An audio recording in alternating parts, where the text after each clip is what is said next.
friend of mine says, you know, Michael, you weren't the first homosexual P&G, but you sure did put a public face to it in the 80s. Things were not good for the LGBT community in P&G. The words sexual orientation were not in the EEO policy statement. I'd walk down the hall and get called faggot by some folks. That's the work environment. Procter & Gamble really found this niche with Paradex being used by people with AIDS. How much energy are you going to invest to work at a company that doesn't support who you are? I had to say that message many, many, many, many times before I finally found a few people that said, you know, you're right. It was important to me. I was a gay man. I had a vested interest. My goal was to get it approved. Those two words had a profound impact. They were the start of everything. This created a path for transgender benefits, for domestic partner benefits. It created a path that ultimately has led to marriage equality. It was amazing. It made me feel very accepted. It's positive change and it's progress. When it comes to dealing with queens, you're going to sell them something, you better damn well claim them. It was actually the first time that there's ever been a pride flag in a national commercial. Because it's only by having an environment where everybody can be who they are and what they want to be that we make progress as a company or as a society.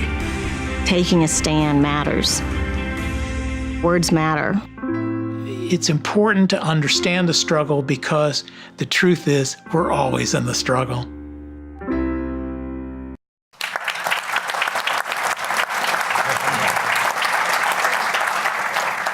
Beautifully done. By the way, Brent Miller, Chief Content Director for P&G's beauty category and Director of their LGBTQ initiatives.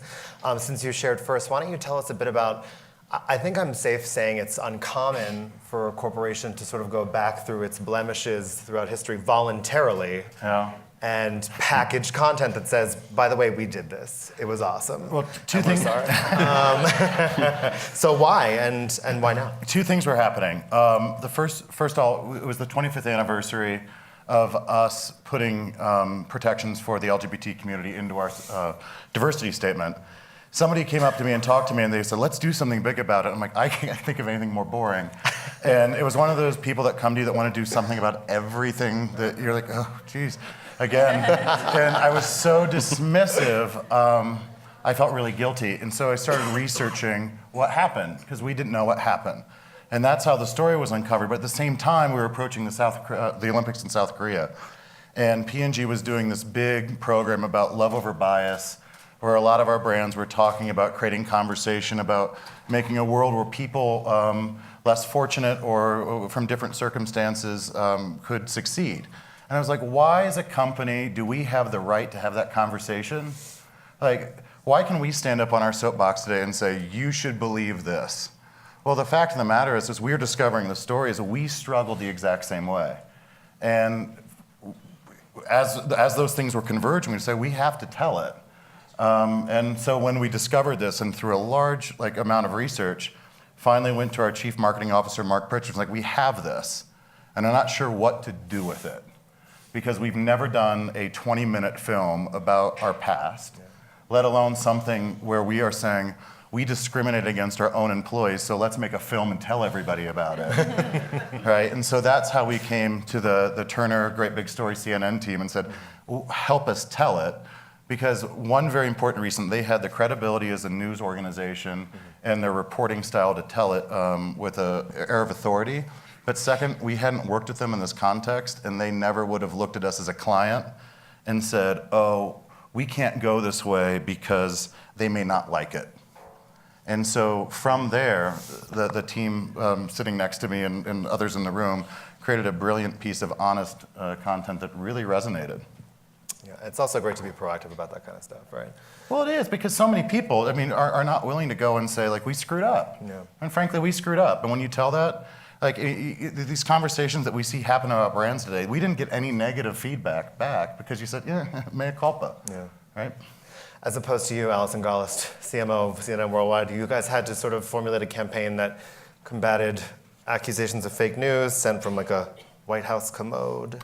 It's a really relaxing thing to do in the middle of a 24-hour news cycle in the world we live in.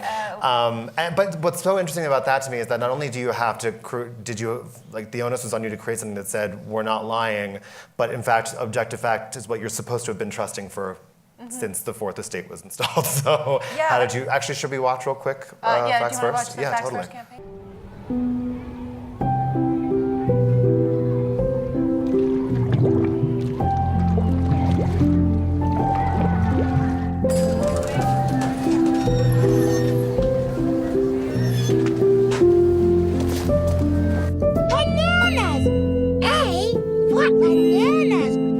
Newton's law of universal gravitation. Introducing our most powerful computer yet.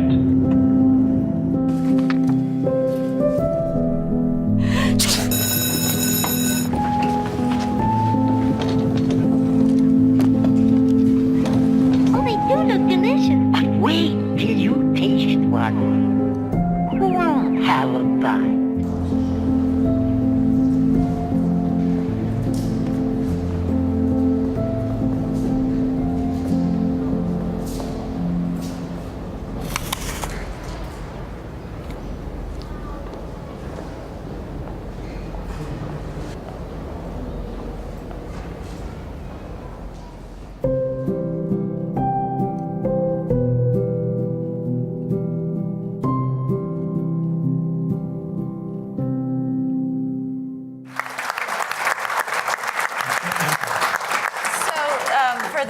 This is actually the most current installment of the campaign of Facts First. For those of you who aren't familiar, what it started with was this notion where you looked at an apple and we said, this is an apple. And some people are going to try and tell you it's a banana. And they may yell banana and they may put it in all caps, but it doesn't make it a banana. And that's where the apple comes into play, if you've missed the beginning ones. And the truth is that, you know, a lot of people, we created this campaign in the fall of 2017. And a lot of people thought that we did it because our brand was under siege. Obviously, the president and his administration and his supporters were being highly critical of all of the media, but in particular CNN. And so when the leader of the free world and his 34 million Twitter followers are bashing you on a daily basis, as the CMO, I would be a fool to not wonder if it was hurting our brand. Well, the truth is that we did a lot of research on it, and we researched it a lot, and we continue to research it a lot. And the fact is that it hasn't had a detrimental effect on our brand. That being said, we did feel at the time in the fall of 17 that we needed to do something. To be honest, a lot of it was reflected from our own employees who were telling us, like, we got to stick up. They would stop me in the hall and say, like, can't we do a campaign? Can't we stick up for ourselves? We're so tired of being treated this way by so many people. So we did. We felt like there really had never been a more important time to talk about what we do and why journalism was important and why getting your facts straight was important. At the end of the day, regardless of your political persuasion or who you want to vote for or what policies you support and which ones you object to, you should base those decisions on facts, and that's what we ask. So it was really important for us at CNN to do that. And I think the campaign really took hold. We have a few different versions of it that have run over the past year and a half or so, but it became a little bit part of the lexicon. We didn't force it on our anchors and our correspondents. We didn't mandate that they create segments called Facts First. It just kind of happened. It became part of the conversation when they would interview folks from the administration and others, which to me is a great success of the campaign, that it just took hold organically. We're really proud of it, and I do think it speaks to more broadly what all of us, what our colleagues at the New York Times and the Washington Post and the Wall Street Journal and countless other news outlets need to do right now, because being literate about what's happening in the news and relying on facts to make decisions is what is at siege. And we tend to be at the forefront of that. You know, today is a perfect example. There was a big news story today, and in our effort to cover it with our top-notch journalists, we got tons of accusations of, suggestions that Robert Mueller was leaking to us. We had exclusive video this morning, for those of you who haven't seen the news today, of Roger Stone's indictment at his house in Florida. We had that story because our reporters, thank you, because our reporters worked their butts off all night, overnight, and were in the right place because they had a sense that something was going to happen. Nobody tipped us off. We just did it the good old-fashioned way called being journalists. And it's funny, I'll just say this quick anecdote. Today I was somewhere down in town, so I worked all day, in fact, and the president himself put out a tweet saying, obviously they were tipped off by Mueller, and this is just Mueller trying to make a show. Which was none of that was true. We pushed back on the president, as we do when he calls us out for things. But what's so interesting to me is I was standing down in town today and I just heard a woman walking by say to her husband, or whoever she was with, she saw a CNN logo. She goes, "Oh, CNN." She goes, "Oh, you know, they were leaked that tip about Roger Stone today." And it just struck me about how pervasive it is. And by the way, at the end of the day, it doesn't really matter. Quite frankly, even if we had gotten a tip, we still would have been being good journalists. It wasn't even an accusation so much because there wouldn't have been anything terrible at that, but it just wasn't true, and it's actually not fair to the people who work so hard. But it just shows you how pervasive it can be and how adamant we have to be to stick to the truth and the facts. Absolutely. So Otto, hi down there. Hi. Otto Bell, in your role at Courageous, which is obviously the storytelling arm, you are sort of in a position where you have to leverage brand to tell your story, not vice versa. So let me look at your work real quick and then we'll talk about it. How much energy are you going to invest of your soul to work at a company that doesn't support who you are? P&G was talking about diversity on the one hand and how diversity was the strength of the company. It just wasn't happening. It wasn't in their mindset. It wasn't in their wheelhouse of reality. It's not that they're hateful people, it's just outside of their sphere. When you're not gay, you're not a woman, you're not a person of color, you can sit back and say, of course we don't discriminate. And the fact is, they're not in that position to experience discrimination. P&G wanted to make sure no issues were going to arise. Was there going to be any backlash from our consumers, from other employees, from you name it? Every attempt, we had to make more of a case. They were still afraid to do it. So back we went again. Year after year and again after year and again. Which seemed like an eternity. It was either change or be changed. In no way was Michael Chanak going to back away. Months would go by and then simply you'd hear no. So we had to kick it up a notch. There's a saying in the Bible about having the faith of a mustard seed. Well, here's my faith. It will change. Hello, everybody, by the way. It's our fourth year here, and it's nice to see so many friends and to see this conference really growing and thriving. I'm in a very happy place in that I sit within CNN and I'm able to draft off the excellent sort of journalism that you saw at 5:30 this morning and produce stories that have editorial merit. That's very much our mandate. We are separate from the newsroom. We have no influence over them for very good reason. But when Brent comes to Great Big Story and Courtney and Ben, the creative director and editor-in-chief of Great Big Story, are here with us today, looking to tell a story with weight, with purpose, that's exactly where we want to play. And that's what makes these kinds of stories exactly right for our air and for our digital platforms. Yeah, let me ask all three of you, and then maybe we'll take some questions. This idea that in advertising or in brand support that there has to be purpose now. Like I'm reminded of the P&G Gillette campaign about toxic masculinity. Even yesterday or this week in Sundance, the festival emailed its corporate partners and said, please don't comment on the Michael Jackson doc, which is more interesting, forget like the salacious part of it, like it's more interesting that Acura would be expected to comment on the Michael Jackson documentary. Sure. But we live in an age now where a brand taking a stand against or stand with victims of sexual assault, they can do the right thing and also probably raise their profile. So just tell me, like, where do you think we're at culturally with where you guys have to take some sort of responsibility or have purpose just to market? Well, I think as someone that makes brands, I mean, how many times can I tell your hair is going to be twice as shiny or your lashes are going to be 400 times longer? I mean, at some point you're not going to be able to blink. And so, I mean, like if you look at our hair care business, the hair care is the most commoditized business in beauty, and people switch all the time because they don't see enough difference between the products. So you have to understand the community that you're buying and the values set of what you're buying, because that's what creates loyalty. And you have to be honest about where you're coming from. And this idea that you show up one day on someone's doorstep and say, look at what we believe in, I don't think is enough, and I think it's completely transparent. And so, what we've tried to do is dig into a little bit to who we are and where we've come from so that it gets a little bit more weight and has more credibility. Because the moment someone calls you to task for not credibly talking about a conversation is the moment you lose it. Yeah. And I think that gives you long-term viability within the market. Sure. Maybe different for you too, because the objectivity has to we're in a unique position at CNN because the truth is that we really can't take a stand on a potentially controversial issue as a news organization that covers things down the middle. That being said, there are certain issues that are so obviously that there aren't two sides to every issue. Certain ones CNN will speak out against. What I find sort of stunning is that I'm in a position to be creating a campaign in an era where I'm actually having to argue that we should really just look at the facts first.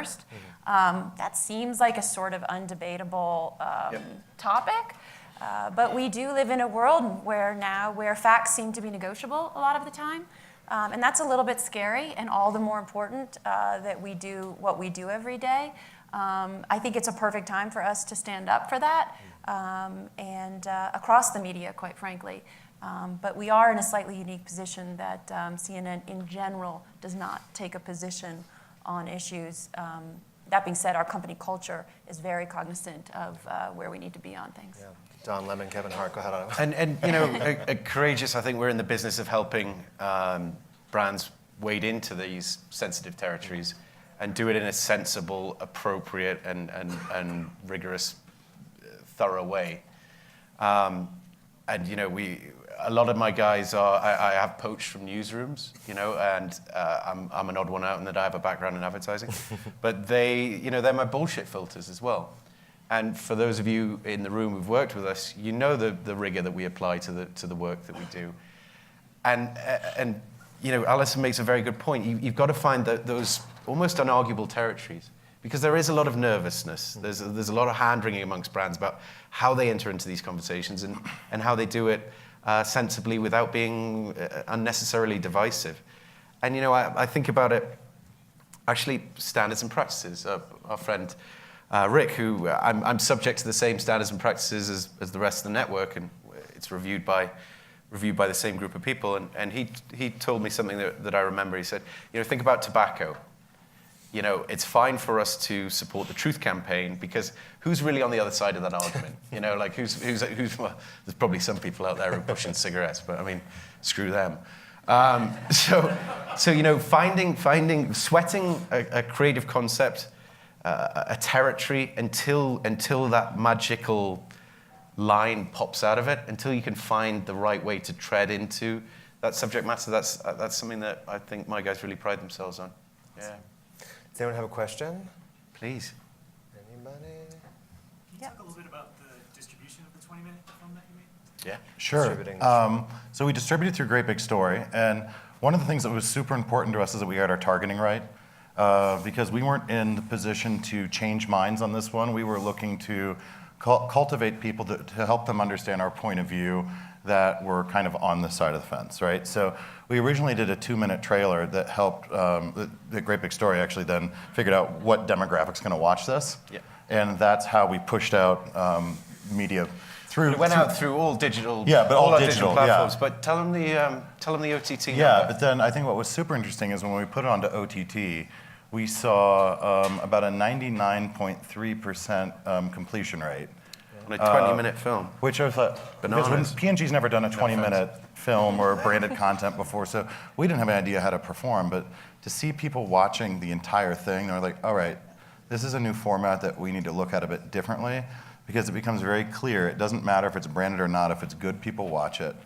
And source amnesia. Yeah, which actually is funny because several people have made mention about P&G creating the soap opera, right? And soap opera came around because people couldn't afford to go watch content anymore because they weren't paying to go in the Depression to the theaters to watch shorts. So they were willing to listen to branded content over the radio because it was good and it was free. In this case, it's like it's all come full circle. Here's a piece of branded content. People are watching because it's good. It doesn't matter if it's branded or not. And I think that's the lesson we took away. And it's like, all right, how do we do this? How do we do more of this? Yeah. I have a question. By the way, kudos to the work. It's fabulous. Really interesting. I think it's super fascinating that P&G would decide to take an introspective look in this way, when clearly there were probably many different angles to approach this story or the topic. In general, I think it's very brave, and I'm really interested to find out a little bit more about the internal conversation to make this part of some kind of a strategy. Because just based on what you said there clearly is some kind of strategy, not to take away. You're like, I have an idea. They're letting us do the sequel, so I guess. Yeah, it's underway. Same topic? The evolution of the topic. The strategy was really simple. We've made it our mission as the largest advertiser in the world to use our voice to create conversations that have a positive impact on society. Yep. And we recognize that we can't have credibility with that voice unless we talk about our own journey. And so when this story came out and I took it to Mark and said, hey, we need to tell this, he had 2 questions. He's like, 1, can you prove that your story's true? So if we look back at this, is this accurate? And the second piece is, how do we come out in the end? And he said, if you can tell me those things, then we're going to do it. Luckily, the people that we found through this, the Michael who you saw in the 2 clips, these are crazy people. I mean, these are activists. And they had saved every scrap of paper. Thank God they did, because I could say, this is it. And then the second part is, we were in the top 3% of companies in the world that ever did what we did. And so it was a microcosm of what was happening in companies everywhere. We weren't on a limb on our own. We were just talking about what's happening everywhere else. And with that, they said, all right, let's go do it, because it's an honest story. And there was a very important conversation that we had. They said, this is not a film about P&G. This is a film about individuals that created incredible change, and they happened to be at P&G at the time. And if we ever get that mixture flipped around, then we're absolutely going to lose this whole thing. Anybody else? Yeah. Just in the back. Can you talk a bit about the brand attribution? Was it P&G Presents, or how did you connect? Yeah, P&G ran through this thing like a Roman road, 100%. They're there in the titles. The staff are all identified by their respective. Yeah, but CNN Legal ran most of the attribution because of the strict line between church and state, between the media and then the kind of the branded content arm. So we were very, very clear that it was presented by P&G, and I was really concerned about it actually taking away from the credibility of the story. But to my point before, if it's good, people are going to engage with it. Brent, Allison, Otto, thank you so much. Thank you, man. Cheers, guys. Cheers.